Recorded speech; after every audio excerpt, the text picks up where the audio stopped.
आज के इस टेक्नोलॉजी के युग में इंसान पृथ्वी से 5 करोड़ किलोमीटर दूर मंगल ग्रह पर जा सकते हैं। तो पृथ्वी के केंद्र यानी सेंटर में जाने के लिए तो मात्र 6371 किलोमीटर ही जाना होगा।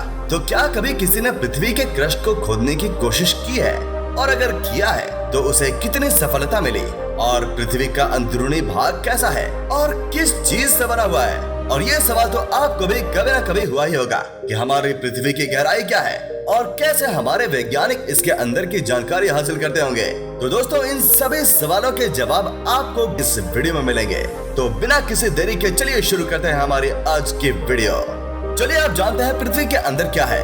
पृथ्वी के अंदर का भाग कुल 4 लेयर से बना हुआ है, जिसे crust, metal layer, outer core और इनर कोर के नाम से जाना जाता है। इनमें सबसे ऊपरी लेयर यानी कि क्रस्ट, जिस पर हम सब रहते हैं, आपको धरती के अंदर जो भी गड्ढे जैसे कुएं, बड़ी बड़ी खदानें दिखाई दे रही हैं, वो सभी इसी लेयर के ऊपरी हिस्से में मौजूद है। और तो और पृथ्वी का सबसे गहरा गड्ढा भी इसी लेयर में मौजूद है, जिसका नाम है कोला सुपर डीप बोरहोल। 1970 के दशक के दौरान सोवियत संघ के वैज्ञानिकों द्वारा रूस के कोला पेनिनसुला पर कोला सुपर डीप बोरहोल खोदा गया है, जिसकी गहराई तकरीबन 12 किलोमीटर तक है। और यहाँ पर 20 सालों बाद वैज्ञानिकों को अपना ड्रिलिंग रोकना पड़ा, क्योंकि 12 किलोमीटर की गहराई तक जाते जाते अधिक गहराई और 350 डिग्री जितना गर्म तापमान के कारण ड्रिलिंग उपकरण के कई हिस्से पिघलने लगे थे और बाद में मशीन भी चट्टान में फंस गई थी। इसी वजह से इस होल को और गहरा करने में वैज्ञानिक नाकामयाब हो गए। साथियों, इस होल की और ज्यादा खुदाई करने के मत में कुछ वैज्ञानिक असहमत भी थे।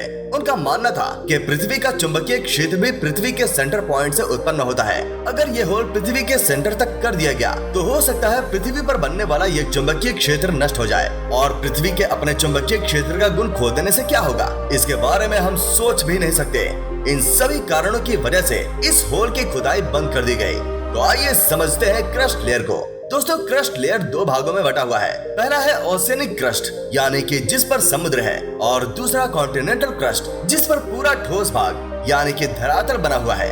इस क्रस्ट की गहराई 100 किलोमीटर तक है और इसका टेम्परेचर 300 से 600 डिग्री सेल्सियस तक रहता है। धरती पर आने वाले भूकंप और महाद्वीपों में होने वाली हलचल के पीछे यही लेयर जिम्मेदार है। इस लेयर में धरातलीय जल, पथरीली चट्टानें, सिलिका और कई धातुएं मौजूद हैं, जिनको हम निकाल कर यूज करते हैं। और इसी लेयर से हमें सभी नेचुरल रिसोर्सेज भी मिल रहे हैं। दूसरा मेटल लेयर, जिसकी मोटाई 100 किलोमीटर से शुरू होकर 2890 किलोमीटर गहराई तक फैली हुई है।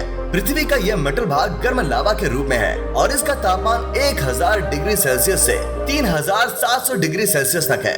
और यहाँ संवहनीय धाराएं चलती हैं। ये सिलिकेट रॉक से बनी है और इनमें मैग्नीशियम और लौह प्रचुर मात्रा में मौजूद है। दोस्तों, क्रस्ट लेयर और मेटल लेयर को पार करने के बाद हम पृथ्वी की तीसरी लेयर यानी कि कोर लेयर पर पहुंच जाएंगे। कोर लेयर पृथ्वी की सतह से 2900 किलोमीटर से शुरू होकर 6400 किलोमीटर नीचे तक होता है। कोर ने पृथ्वी के कुल वॉल्यूम का 16% भाग कवर किया हुआ है। कोर वाले इस भाग में बहुत भारी धातुएं मौजूद हैं, जिनका वॉल्यूम भी ज्यादा है। यहाँ लौह और निकल धातु की मौजूदगी सबसे ज्यादा है। कोर का बाहरी हिस्सा लिक्विड रूप में है और आंतरिक हिस्सा ठोस है। बहुत सारे हेवी मेटल्स का मिक्सचर और सिलिकेट कोर जो इसे दूसरी परत से अलग करती है। कोर को मुख्य 2 भागों में बांटा गया है। पहला है आउटर कोर और दूसरा इनर कोर। जैसा कि इसके नाम से ही पता चलता है कि आउटर कोर को बाहरी भाग कहते हैं। यह आउटर कोर पृथ्वी के 2900 किलोमीटर की गहराई तक होता है। इसका तापमान 4500 डिग्री सेल्सियस से 5500 डिग्री सेल्सियस से भी ज्यादा है। पृथ्वी का आउटर कोर लौह और निकल से बना हुआ है, पर यहाँ इतना ज्यादा तापमान होने के कारण यहाँ लौह और निकल जैसी धातु भी पिघलकर लावा में बदल जाती है। और वैज्ञानिक की माने तो पृथ्वी के मैग्नेटिक फील्ड भी ये आउटर कोर से ही प्राप्त हुआ है। और इस मैग्नेटिक फील्ड के उपयोग से ही हम कंपास की मदद से दिशा का अनुमान लगा पाते हैं। जैसा कि हम जानते हैं, यही मैग्नेटिक फील्ड सूरज से आने वाली सोलर वेव से हमारी रक्षा करता है। और आगे बढ़ने पर आउटर कोर के बाद पृथ्वी का इनर कोर मौजूद है, जिसका तापमान 6000 डिग्री सेल्सियस तक है, यानी कि सूर्य के तापमान जितना गर्म है। अगर आपको पता ना हो तो सूर्य का तापमान लगभग 6500 डिग्री सेल्सियस है। अब आप सोच सकते हैं कि ये कितना गर्म हो सकता है। और हैरानी की बात ये है कि यहाँ इतना तापमान होने के बावजूद इनर कोर सॉलिड फॉर्म में होती है। दरअसल इसके ऊपर इतनी सारी लेयर्स का प्रेशर होने के कारण ये सॉलिड फॉर्म में तब्दील हो जाती है और इसे पृथ्वी का सेंटर कहा जाता है। इसे हम इस प्रकार भी समझ सकते हैं कि अगर हमें इस गोलाकार पृथ्वी के सेंटर पॉइंट पर जाना हो तो हमें लगभग 6400 किलोमीटर गहरा गड्ढा खोदना होगा।